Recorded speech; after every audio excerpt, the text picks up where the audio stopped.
Welcome to the Complete Fitness Podcast with Core for Complete Fitness.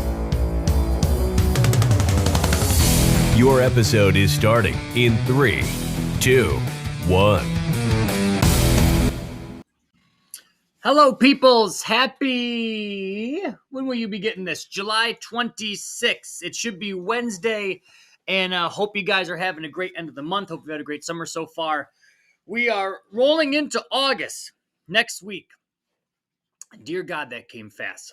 Before I get rambling about everything today on today's podcast, like always, guys, if you could please subscribe to this bad boy. There is a little button on every platform that says subscribe. It's on iTunes, it's on Spotify, it's on Audible. There's even one on the YouTube channel, and you'll get notified whenever we drop a new episode on any of those platforms, so you don't have to scroll back and look and see if you missed one and see if you're caught up. And it helps us grow the podcast organically through you guys. We don't spend any money on ads and all that stuff or commercials, so if you guys could simply subscribe, that'll help us keep growing this thing, and we will keep cranking these out. And then also, guys, if this has helped you in any way, shape, or form, if there's a friend of yours that you know, hey, you had a question about this 2 months ago in the beginning of the summer, and here you go, or this is something that you want your kids to hear or your family to hear, free feel to share it with them as well, so we can keep growing this baby. Now that I got all that out of the way, summer, we have like 45 days to go. Dear God, that went by quick. So every 3 months, or every quarter, I should say 3 to 4 months, I kind of give myself this little 1 minute to 2 minute just self-audit recheck and make sure that I'm doing the things that I was doing in the previous quarter to stay on track. And these past 2 weeks, to be honest, ever since we went on our family vacation, I haven't been. As coaches, as fitness people, I think a lot of people think that we live in this perfect realm and we eat salads and all that stuff all the time. And we got back from the trip, and then we were just scattered with getting back to work and stuff. We have birthday parties, our daughter's birthday, and then it's my wife's birthday next week. It's our other daughter's birthday after that. I got 2 more birthdays on top of that. I got a wedding coming up. So it's like every single weekend has just been crazy. There's been like something going on. We took the kids to a baseball game yesterday. So it's very easy to get absorbed into that, though. And it's very easy to where that just kind of becomes your norm. And before you know it, you're up not just a pound or 2 pounds, but 3, 4, 5, 6, 7, 8, 9, 10. You're like, holy crap, how the hell did this get to me? So workouts and stuff, I've been doing, all the same stuff, not missing a workout. But as far as just the food choices, really good during the week, but the weekends have just been dicey because we've been driving around and traveling, and it's been tough. So this weekend I did a little recheck, and I was like, okay, vacations are done, birthday parties, I got a couple more to go, but I'm really doing everything I can to get right back on track this week and stay really, really, really, really dialed in. We're going for our wedding anniversary in September on like a weekend cruise, a long weekend cruise, me and my wife. And the goal is by the cruise to get back to shredded 6-pack, all that stuff by that date, which is, I believe it's September 10th or 11th or something like that. So I'm going to stick to my guns. This should be pretty darn easy. But the point of this was because I think a lot of us just get wrapped up in the day-to-day. And we don't see that progression, or we started at, let's say, 100% over here. And then over the course of time, now we're operating at 20, 30% of what we were actually doing that got us really, really good results. And it's not this big catastrophic change that happens all at once. Just like I told you, it was a vacation that maybe you didn't get a chance to grocery shop when you got back, and then you got thrown right into the work week and you were piecing it together, and then you're missing workouts. And then maybe it was your kid had a, I don't know, basketball game or football game, and then you had to jump to here, and then you're traveling over there, and all of a sudden you're like, I'm all over the place. I'm not eating dinner at home anymore. We're going to get takeout 2, 3, 4 times a week, and I'm just gaining on weight like crazy. So every quarter or every 3 to 4 months, you can set a reminder in your phone, or if you have a calendar, simply just put like a little star on one of the first of the month in the calendar. You don't have to write out this big elaborate plan, but one of the things that really helps keep me on track is just to kind of shoot yourself straight And it's not always what you want to hear, but you have to be truthful with yourself and you have to look and go, okay, 3, 4 months ago, what was I doing? Was I on track? Was I in good shape? Was I in bad shape? Where am I now? Am I getting better or am I getting worse? And it's very easy in that little quarter just to go, okay, kind of got sloppy. Let's get right back and onto schedule. But what you don't want to have happen is 6 months or a year go by and you're like, oh my God, I got 20 pounds I got to get off of me, all because you didn't check in on yourself.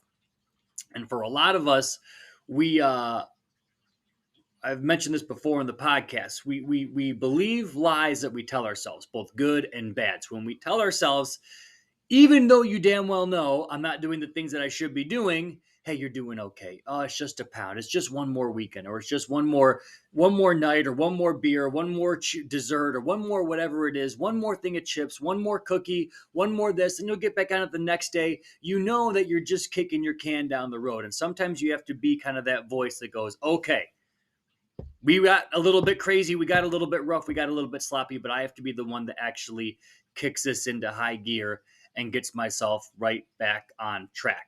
It's normal to deviate, guys. There's nobody in one of our coaching groups, I was talking about this, and people think success is linear, that you just start something on day one and you see it through to all the way to day 100 without a single bump, bruise, problem. There's no deviations. There's no bad traffic. There's no you getting sick or rolling. It's everything. It's just perfection. And when people expect that or they think that, the minute that they have a bad day or a bad hour, my hair's super crazy today if you're watching on YouTube, sorry, or a bad hour or a bad whatever, they go, this didn't work. I tried. I had a bad day. I messed it all up. So I'm just going to quit.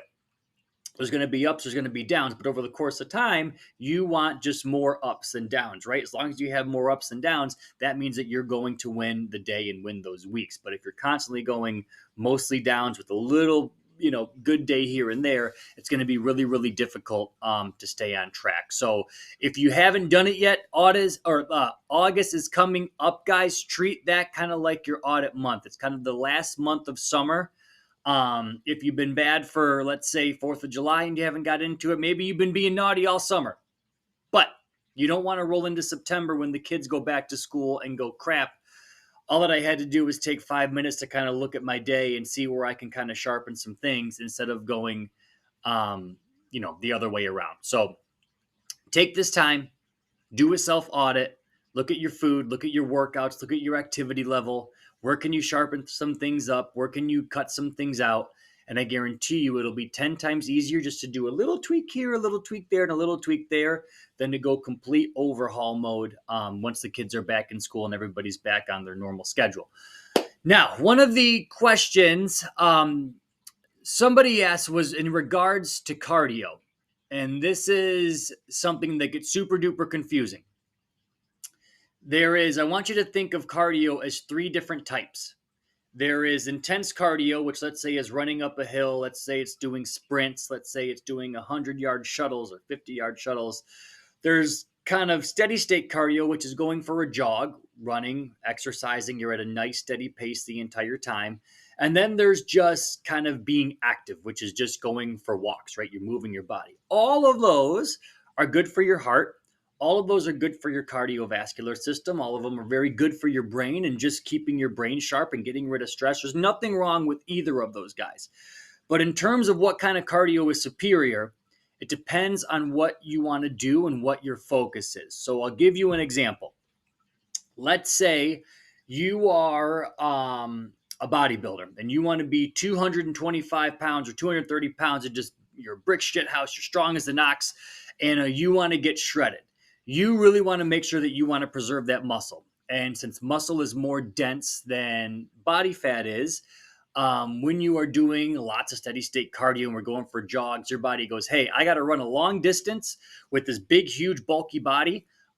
So to make myself a more efficient runner, I need to strip away a little bit of this tissue to make myself a more efficient runner. Now, in the same breath, you can do cardio, you can stay active, you can still get those steps in, and you can still get a really, really good workout. Let's say you set the treadmill up where you find a hill and you go and walk up and down that baby 10 to 20 times. Guess what? That's still going to get you sweaty. That's still going to get your heart rate up, but your body's going to go, hey, I'm not covering a whole lot of distance here. But what I'm tapping on is specifically my fat reserves to burn off all of this yucky stuff. And I'm going to use that yucky stuff for energy. Now, if you're a sprinter, let's say, and let's say you have to do sprints for, I don't know, the Olympics, and you're hauling ass like crazy, your body's going, okay, I know I have to get from point A to point B as quickly as humanly possible. So I need to preserve every little bit of muscle tissue and I need to get rid of body fat to make myself a very efficient runner. If you ever compare, there's a picture online of an Olympic sprinter next to somebody who has run the Boston Marathon. Both of these people are runners. Both of these people are doing cardio. The sprinter, though, ripped to the gills. They have legs like tree trunks. And then you have the marathoner who is very, very lean, hardly any muscle tissue. It looks like skin and bone. They're not going to be a great sprinter, but they're probably going to kick the sprinter's ass in a marathon and vice versa. The sprinter can probably whoop them in a dash, but come when they have to run 20 miles in a row, I guarantee you that marathoner is going to beat their butt. So there's no right or wrong cardio, guys, but it just depends on what works best for you, and you have to listen to your body. If there's a day where your knees are shot or your hips are killing you, probably not a good idea to go do a 10, 15-mile jog.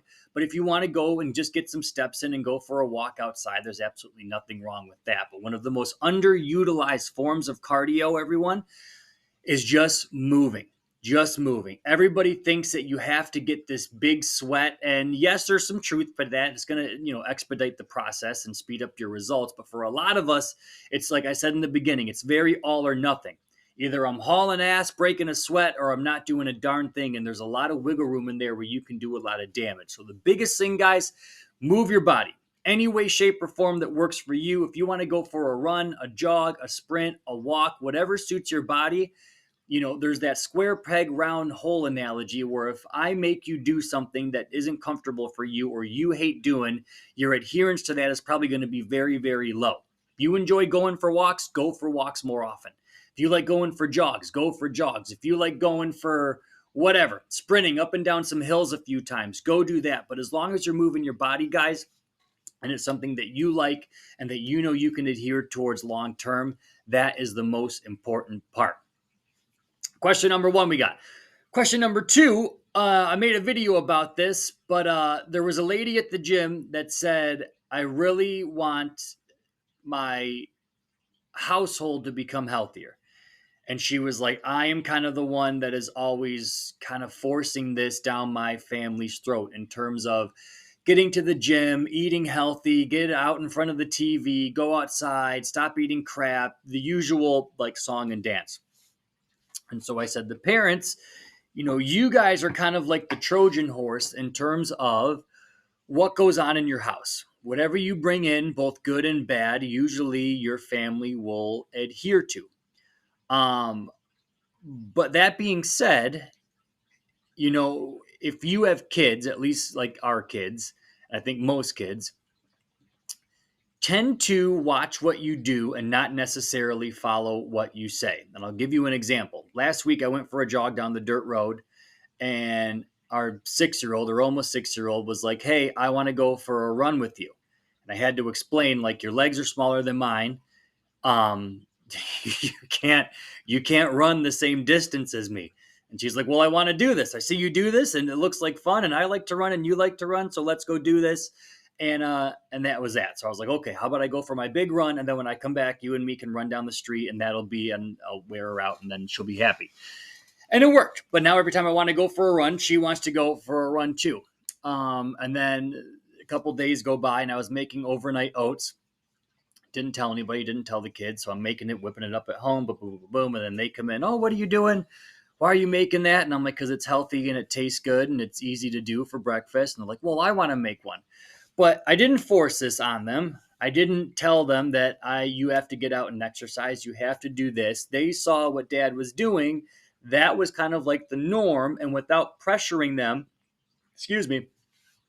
they kind of took that and said, okay, Mom and Dad are doing this. This is a normal thing.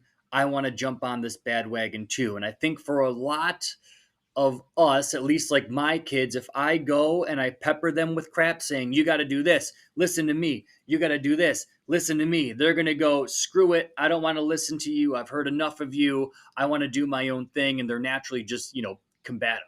Whereas if you're the one showing it, and you can pepper in a little bit, hey, do you want to come with mom or do you want to come with dad on a walk or a jog or go with me to the gym or go to the park with me? Or do you want to help me make a salad or make a fruit salad or help me throw some chicken on the grill? And they ask questions. Why are we making this? Why are we doing this? Why are we putting this in the salad and not this? And then those things, that snowball starts to turn in their head and they're like, you know what? Being healthy really isn't as bad as I thought. And that starts to snowball into other things, right?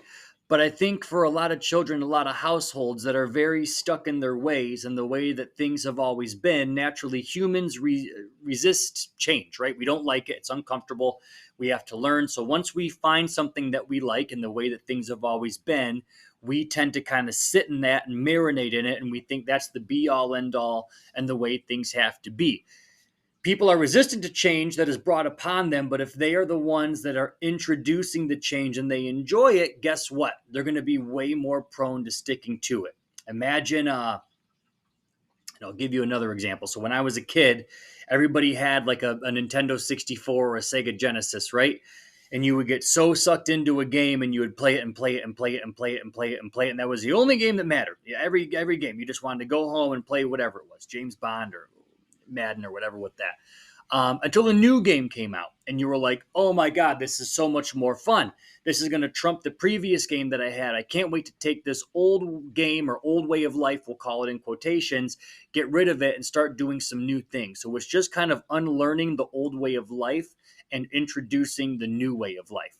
But with that, guys, take the stepping stone approach. Don't think if you're trying to get your household healthy or your spouse healthy or your kids healthy to throw everything on them at once. They're going to freak out and they're going to go, this is too much change. This is too quick.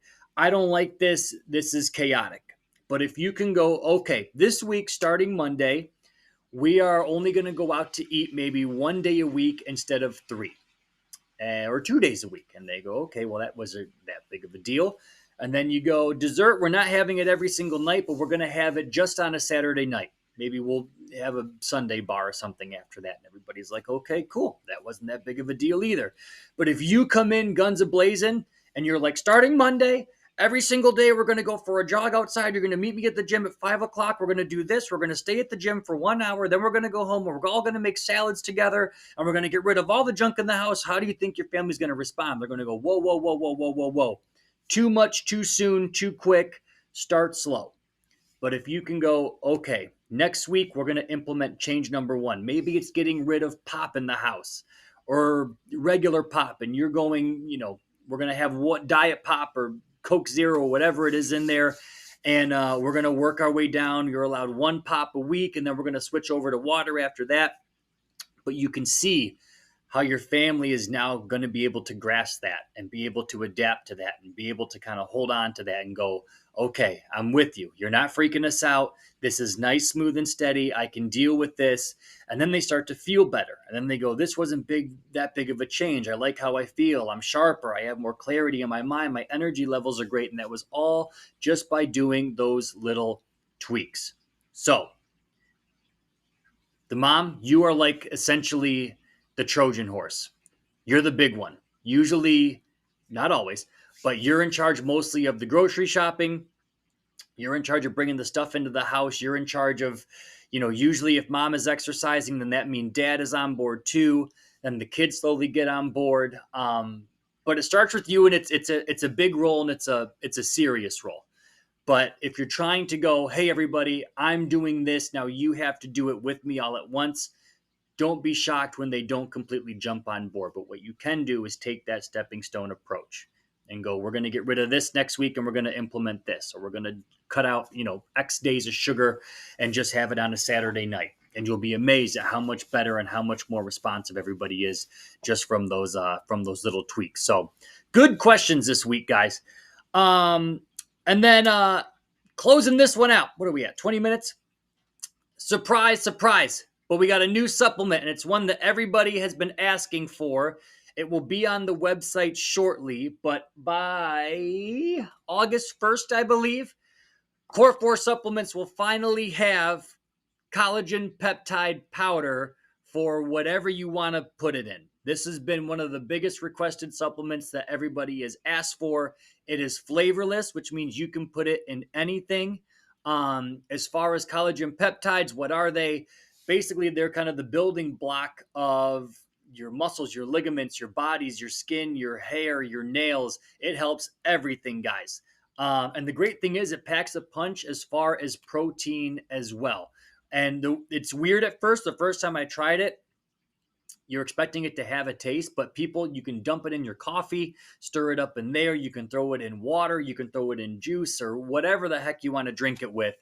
But it is a great, great source. We have people on our shreds, which is our weight loss program we do here in the gym. They'll do that. They'll do a protein shake and 2 or 3 meals of protein, and they look phenomenal. So if you have been looking for a collagen supplement, a powder collagen supplement that you can just take a scoop and dump it in whatever you want in the morning, it's coming soon. Hopefully August 1st. We'll make an official post once it launches, but it will be in the gym when we make our new shipment order to come in when we get all of our next protein samples. But coming soon for you guys. I'm pumped about that one. I know you guys have been asking and begging, and happy to say it is going to be on its way. So pop in with the site a couple times, guys. It's core4supplements.com. Again, collagen peptides will be coming soon, hopefully within the next week. And like always, use the code word podcast at the checkout. You'll receive 10% off of everything. And if you spend over $100, you get free shipping on everything. So if you want to get a collagen peptide and a whey protein, get like the whole protein bundle. You'll be operating like a bat out of hell after that. Be looking good. Hairs look good. Skin looks good. Nails get good. Look good. Ligaments, tendons, you're not going to tweak anything, pop anything. And your muscles will be nice and strong as well. So that's all I got for you, people. Have a great rest of the month. By the time you guys get this, we'll have 1, 2, 3, 4, 5 days left in the month of July. The summer's going quick. But again, guys, take the time. August 1st or before, set your summer audit. Look at the big picture. How have you been doing? Have you been slacking, skipping workouts, eating crap that you're not supposed to? Because if you are, you have plenty of time. It takes one day to get right back on track, guys, and let that day be August 1st. Don't let the summer end and then you go, crap, I'm right back to what I did every other freaking year. I go overboard during the summer. I feel like crap. I'm down on myself. Now I got to start all back from square one again. It's very easy just to make a small little change and get right back on track. So love you guys. Behave yourselves. Keep an eye on the Core 4 Supplements Facebook page and site, and we'll notify the masses once the official launch. But coming soon, and I'll see you guys next week.